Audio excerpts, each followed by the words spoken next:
Alright, what's up, yins guys? Time for another video. We're going to do another selective passage from this book, and we're going to do this chapter right here.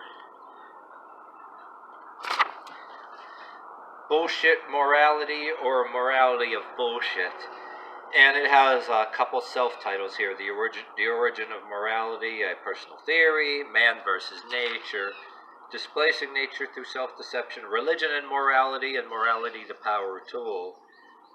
It goes on like universal morality, a contrary view, the growth of state-altered morality. You notice how I kind of stammered there, because I'm ready to start laughing. Yeah, I can go on with that shit, and we'll just save it.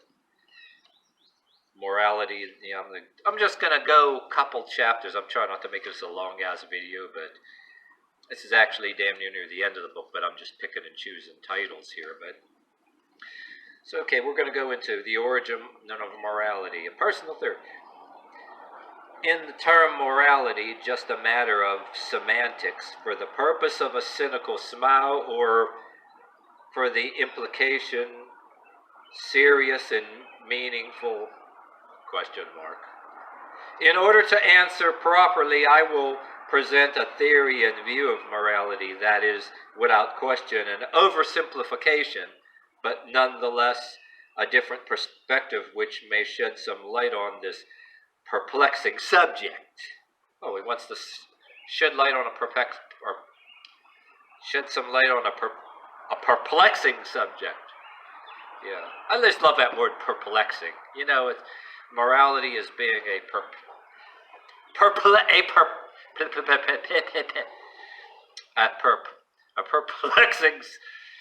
That word perplexing is kind of a funny word. Okay, well, all right, let's go on with it. Perplexing. Never mind. Okay, all right. Here. I'll start this video over. Okay. Never mind what. I will just spare you the shit that's going ahead, what I'm thinking while I'm laughing. Maybe I'll tell you later. All right. Okay, here goes. All right, here goes. Yeah, morality has taken back seat for much too long.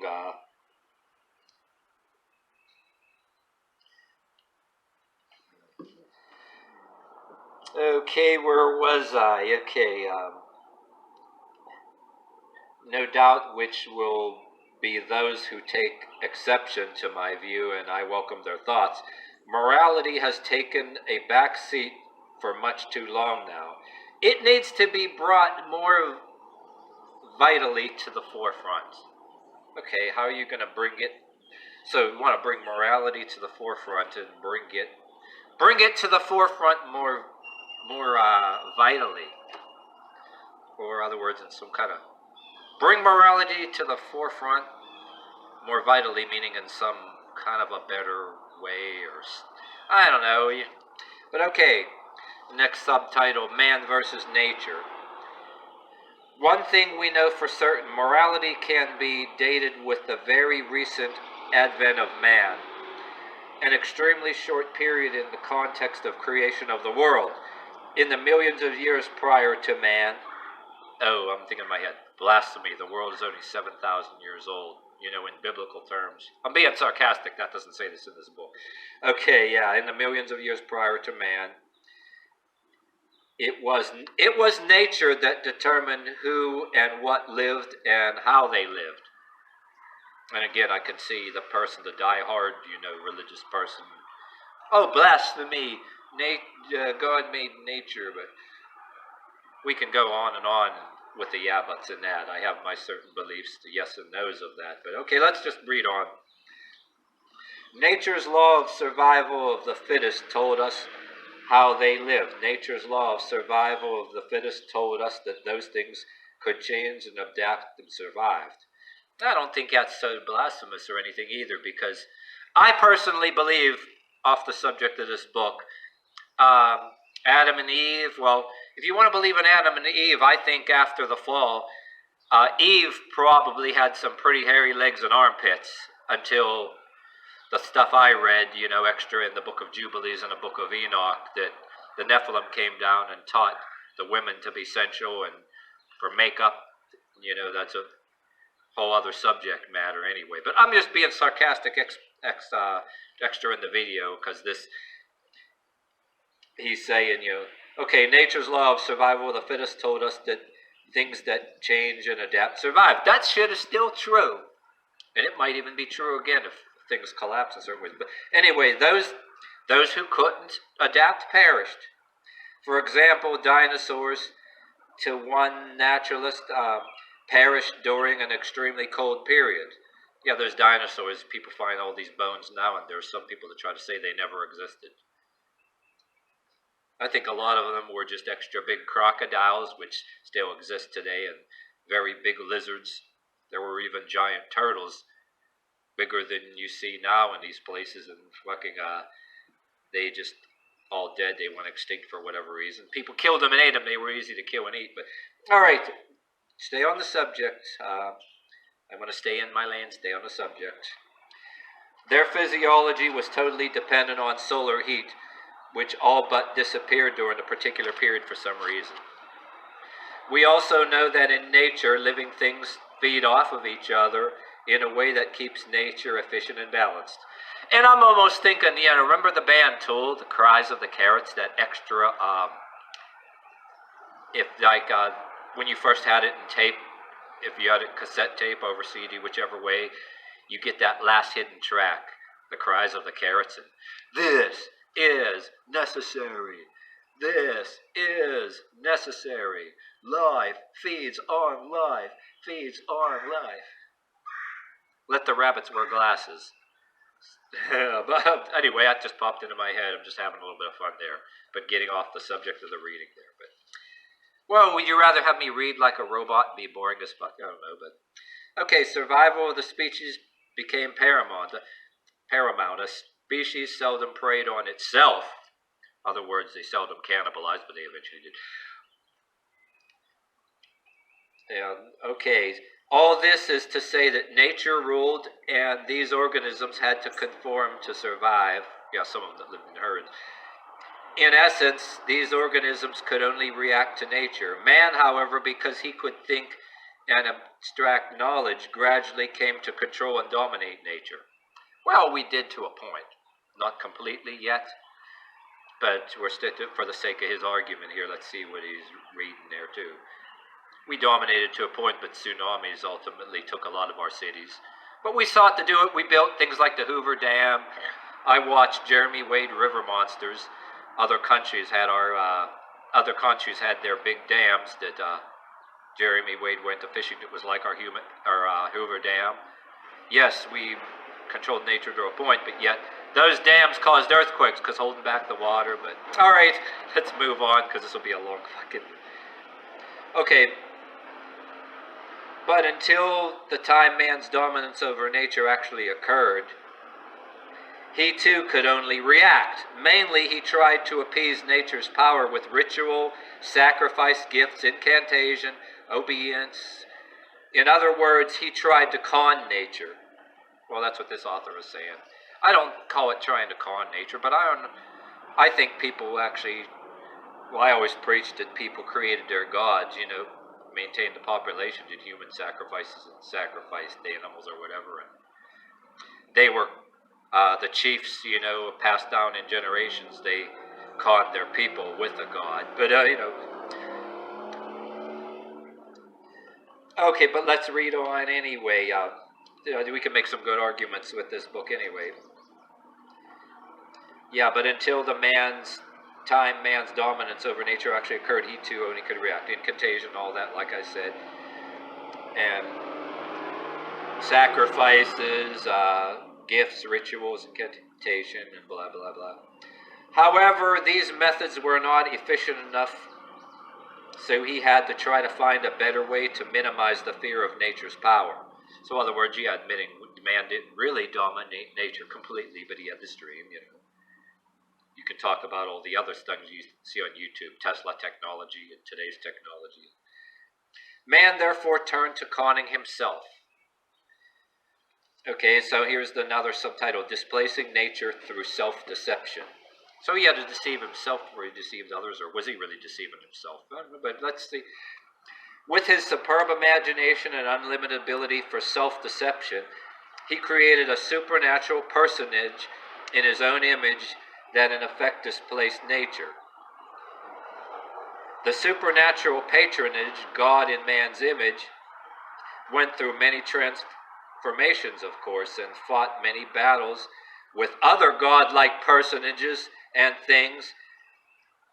But God in man's image emerged dominant and victorious. This God was imbued with supernatural abilities. He had spiritual, beyond the limits of flesh, fearsome, able to punish, eternal and all-knowing.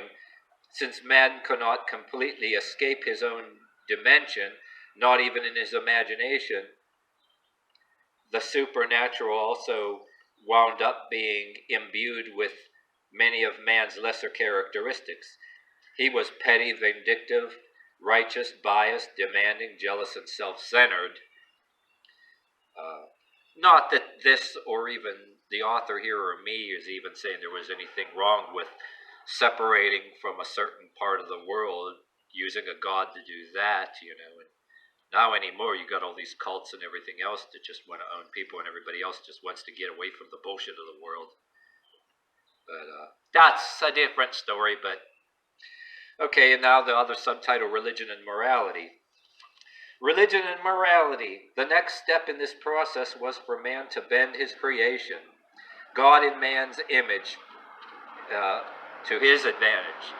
So the author is kind of suggesting to a lot of us think that, the traditional we being taught that God made man in his own image, the concept of God being made man in his own image was actually an image created by man to start with, and that can be flipped all kind of different ways, and the rich preachers do it all the time, But okay, the next step of the bend of creation, talking too much and losing my place.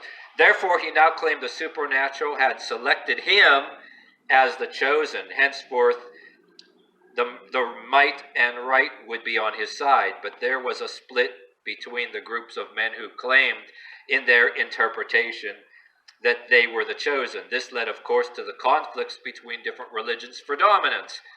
But overall, the concept of God in man's image was reinforced. This explanation, while a total oversimplification, does serve to date morality as well as offer a plausible reason for it, to wit, to gain control and dominance for those who originally created God and his tenets. In other words, if you were the first with the rules, morality, you led and dominated. Otherwise, you followed and took a lesser position. In other words, it's because I said so and whatever. Do as I say, not as I do. In addition to the illusion of God in man's image displacing nature's power, it also replaced reality, corrupting almost every action of man that followed. Okay, so now we're into the next subtitle here, Morality, the Power Tool. An important element of morality during this period, excuse me, let me do that over. An important element of morality during this period was persuasion, which contained a factor of fear, almost more fearsome than death. It was man's imagination which could create a dimension far greater than reality.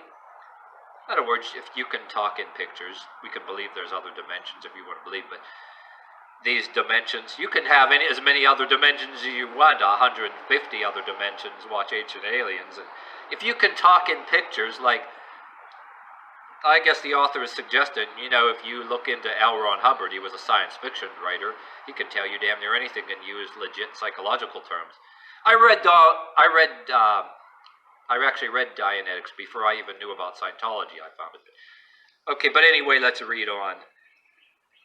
As a matter of fact, it was surreal, and the hell was infinitely more painful than reality. But also with the hell, the supernatural also benevolent, and the subject, it also was benevolent Okay, the supernatural was also benevolent, and the subject could the subject could benefit from it if he conformed. Of course, those who would not conform by persuasion were often punished with death by the supposed keeper of the sacred trust. Okay, punished by death or even beatings or anything, by being punished by the keepers of the sacred trust. Other words, a fancy way of saying the enforcers. Like I said, the enforcers can be, like I said, the people, the Inquisitions, the popes of old. And I always preach too, I'll slip that in a little bit. Like, whether it's the police or the people in the streets, like I always talked about the hypocrisy, not to stick up or kiss butts of the police or to kiss butts of the other side. But you're damned either way. Yeah, people could go around and say, oh, fuck the police, in a legit way. But then, at the same time, you believe in and worship the other side that's like their version of the police, the thuggery if you don't conform a certain way or you offended somebody.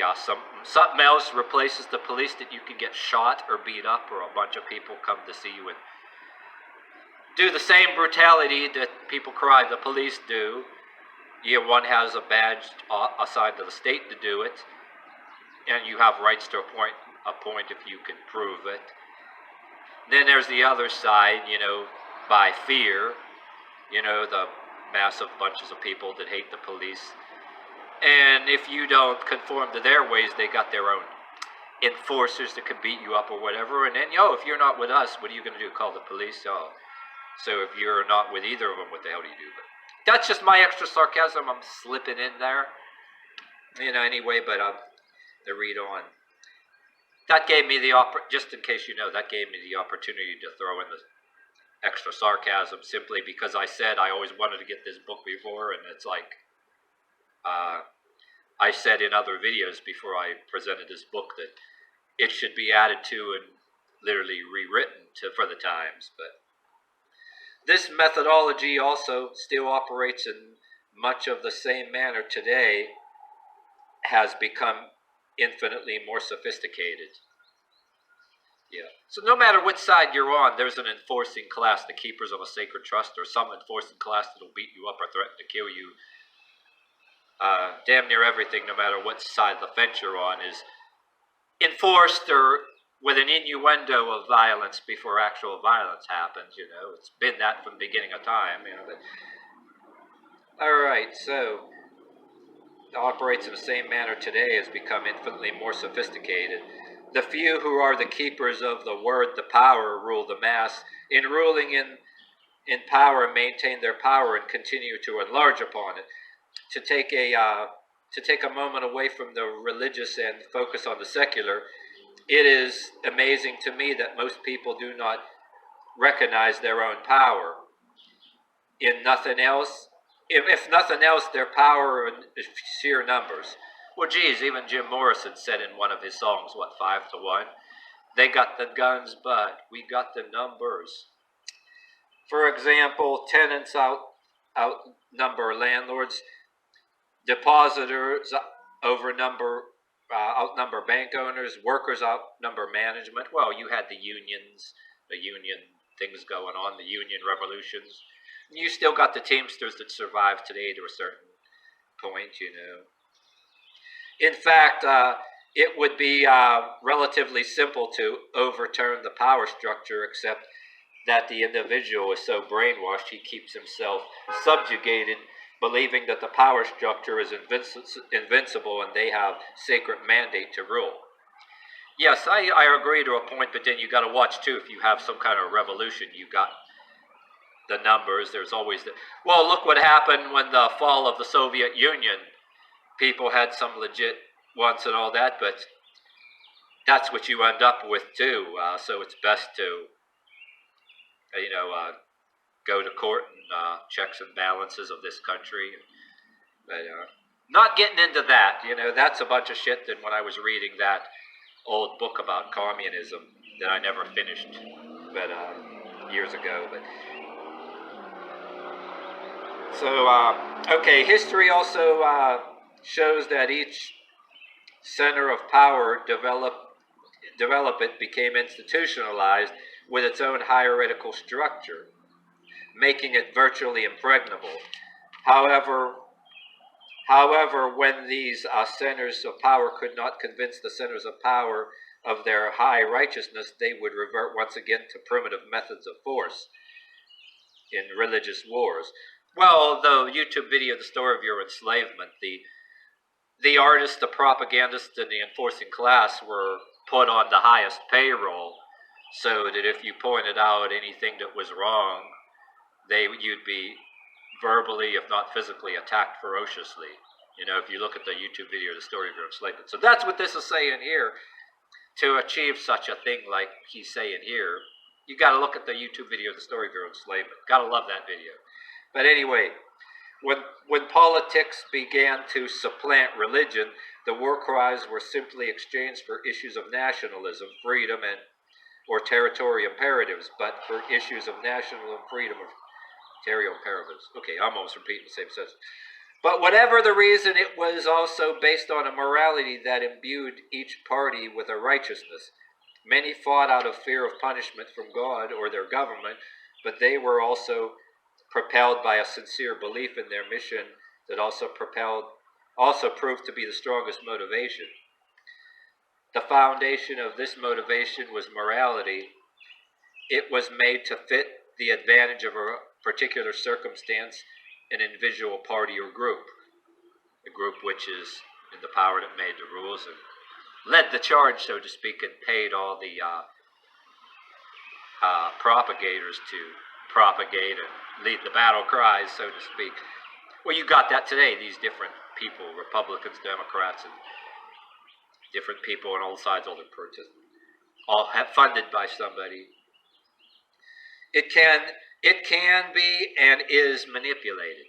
Now let's say that again. It can be and is manipulated. Okay, so we're going to get into now the one other chapter. Universal morality, a contrary view. I guess we'll go ahead and read that one. Universal morality, a contrary view. There are those, however, who maintain that a universal morality exists, and it is essential to continuing civilization. They say it is people who are imperfect, not the ideas of universal morality. In other words, if the war of the Crusades was over human weakness, intolerance, it does not invalidate the idea of tolerance, nor in this instance, the Christian faith. The implications that in this faith is not responsible for the behavior of its adherents, that the validity of this idea can and does stand apart from its practitioners. Not only is there a dichotomy, or I think there's a typo in this, between these viewpoints. Okay, I think this is a fancy word, this word dichotomy. I never heard of this word. Other words are difference. Okay, let's change the word to difference. This word, dichotomy. Dichotomy. Dichotomy? What is that like? That sounds like a surgery or something other than a lobotomy. But okay, let's change this funny word to a difference. Not only is there a difference between these viewpoints that is difficult to resolve. Now, don't that sound better? I don't know what that crazy word is. I should show you that word. Can you see it? Ugh. It might be a typo or something, or just another fancy affluent word, but it is also difficult to resolve. But along comes Jacques Ellul, a French philosopher who, in absolutely brilliant works, The Technological Society, The Political Illusion, who maintains that neither of these viewpoints is deterrent, because technology and the state have transformed morality into a new entity. And without the individual being aware of it, morality has slipped out of his control, if he had ever had it in the first place, and has become the prerogative of the state and technology, which fashion a morality to serve rigid needs, not the to serve the state's rigid needs, not the individual. The tail now wags the dog rather than the dog wagging the tail. And Keep in mind, too, this book was written way before we have our technology that I'm recording this video right now of today. This book was written in freaking. Okay, should I even?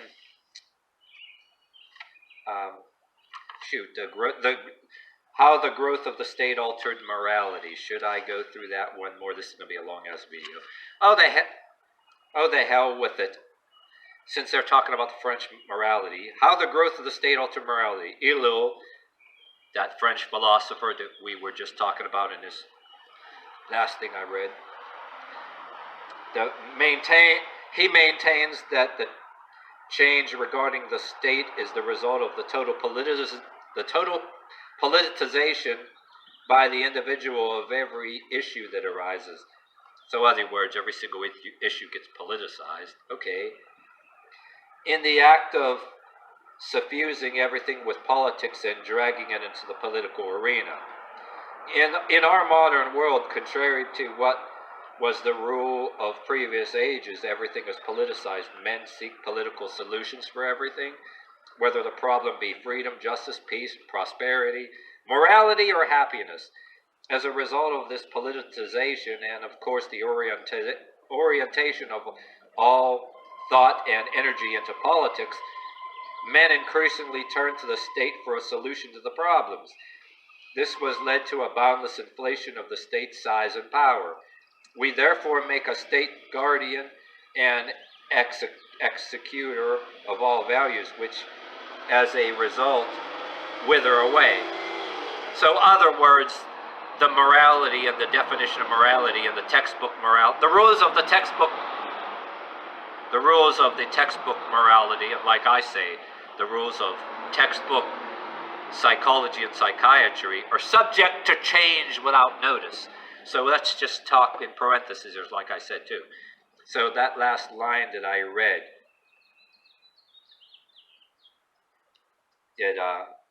other words, these rules, what I just said, this led to the boundless inflation of the state's power. We therefore make state guardian executioner of all values, which is a result wither away. The rule is subject to change without notice. They custom tailor it to somebody's old advantage, or whatever. Ellul, that philosopher, says, how you pronounce your name, however that name is pronounced. Ellul, his last name, the French philosopher, Jacques Ellul, in other words, he says to have true choice in a political decision, the possibility must exist of combining various given factors, even facts of differing nature, and to make it really political, these given factors must not be imaginary, theatrical, or ideal, but must correspond to reality, either to facts or to real beliefs. But one of the considerable limitations of political choice is the elimination of what can be called values from the collective conscience. The current mentality, the spontaneous attitudes of the man of the street, no matter how shocking or unlikely this may appear, the man of our day, indifferent to values, has reduced them to facts. Justice, freedom, truth now have new connotations. Justice means happiness produced by equal distribution of material goods. Freedom has come to mean high living standards and long vacations, and truth more or less has come to mean exactness with regard to facts. Strangely enough, politicians sometimes consider themselves as liberated, more independent, and more effective when values have been jettisoned, or whatever that word is, and they find themselves engaged in pure realism, cynicism, and skepticism. Despoiling politics of values means to relate it to the domain of pure facts. Yeah, right. In this day and age, well, maybe that's the way some people say it's supposed to be, but you know it ain't that way right now. But theoretically so, I think that's what he's trying to say. But in the same time, considerably reduces choices and decisions. Naturally, if we judge in this fashion, we are thinking of believed adopted values accepted by all or almost all in a society or nation. Today, however, these values are thought to be part of a parcel of antique node of thought, existing only as appearances to which credence is no longer given, having been rediscovered as Sunday sermons that nobody considers worth basing his conduct, and yet the liberation from the tutelage of values only leads to submission to the more stringent necessity, which is, however, felt less because it no longer leaves any choice. Among the many examples for existence, Nixon okayed the bombing of Cambodia because he saw it as a necessity. The fact that the North Vietnamese were receiving supplies through Cambodia, by Nixon having established it as a fact, his action became a necessity, and it was his action became a by Nixon. Okay, let's say this again. By Nixon having established it as a fact, his action became a necessity, and it was fulfilled. To take this action, Nixon had to jettison the value of human lives. Oh, that word jettison again. I'm thinking that meant to measure. Okay, let's change that weird word to measure. Nixon had to measure the value of human lives and reduce the context a military and political fact, but this procedure was costly because he had to keep it from Congress, damaging the trust and credibility necessary between two branches of government. He also had to lie to the American public, which damaged trust. He also had to lie to the American public, which damaged trust and credibility there. One can almost consider this process a forerunner of Watergate, and Watergate, the result of the process. Nonetheless, Nixon had these circumstances and a fact, a necessity, and subsequently was apologetically regarding them, as well as Watergate. On the other hand, President Carter, the castigated by many because he chose to uphold the value of 50 people who were held hostage in Iran, many felt the President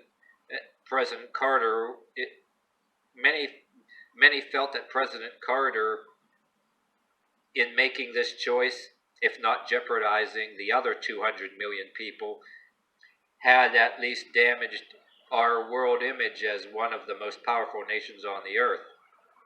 Many felt we should have bombed Iran out of existence, despite the fact that we might have lost 50 hostages. It is interesting to note that Israel, which prides itself in having a soul, that is, being morally superior to other nations, does not have this problem. Israel has reduced this type of situation to fact. The survival of the state is supreme. It is more important than any single individual. Its citizenry understand this as a consequence. When a similar situation like Iran arises, it is understood that Israel must take any action necessary, even if it results in the death of individuals. It doesn't mean that Israel won't try to rescue hostages as it did in Antibes. But should they try and fail and some die, well, that's the cost. What would be worse is the damage the state would incur if the type of action went unanswered. However, the main difference between Israel and the United States is that Israel is practicing what it preaches.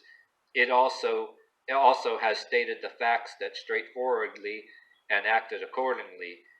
One can take exception to the choice, even deplore the result of this policy, but you can't accuse Israel of being dishonest or hypocritical to its citizens.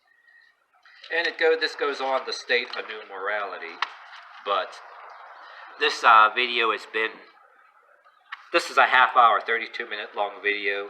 I already got to render it in my software to make it half the size already, file size, so it'll upload quicker, but that's good enough for now.